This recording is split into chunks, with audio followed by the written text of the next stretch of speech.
Hello बच्चों, let's read the question. कह रहा था IE1 मतलब first ionization enthalpy for lithium is 5.4 electron volt.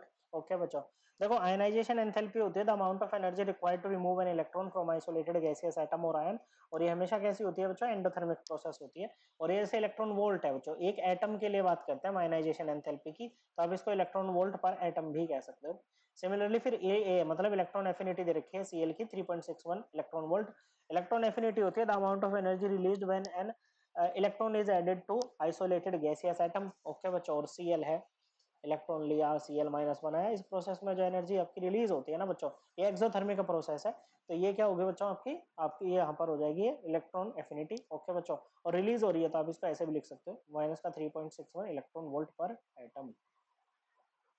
Okay बच्चों, इस तरह से हम इसको लिख सकते हैं। फिर कह रहा है देन डेल्टा एच। ओके बच्चों, चेंज इन एंथैल्पी बताना है किलो जूल पर मोल में फॉर दी रिएक्शन। ओके बच्चों, इस रिएक्शन के लिए क्या रहेगा बच्चों? ओके बच्चों, if the resulting ions do not combine with each other. Okay, ions को एक दूसरे के साथ कंबाइन नहीं करना है यहाँ पर। तो एंथैल्पी चेंज ऐसे में होता है बच्चों, ionization energy plus electron affinity. Okay बच्चों, अगर आप सिंपली मैग्नीट्यूड की बात करो तो यहाँ पर माइनस आप लगा सकते हो। ओके बच्चों, तो ये आपका अभी इलेक्ट्रॉन वोल्ट में आएगा। ओके बच्चों, इलेक्ट्रॉन वोल्ट पर एटम में पहले निकलेगा तो ये जाएगा 5.4 माइनस 3.61, ये आ जाएगा आपका 1.79 इलेक्ट्रॉन वोल्ट। ओके बच्चों, अब जो 1 इलेक्ट्रॉन वोल्ट होता है ना बच्चों, ये इक्वल होता है 1.6 into 10 to the power minus 19 joules के इक्वल। ओके बच्चों, तो इसको अगर हम इलेक्ट्रॉन वोल्ट में चेंज करते हैं तो ये सॉरी जूल्स में चेंज करते हैं तो इसको हम मल्टीप्लाई करेंगे 1.6 into 10 to the power minus 19 joule से, तो आएगा 2.864 into 10 to the power minus 19 joules. Okay बच्चों,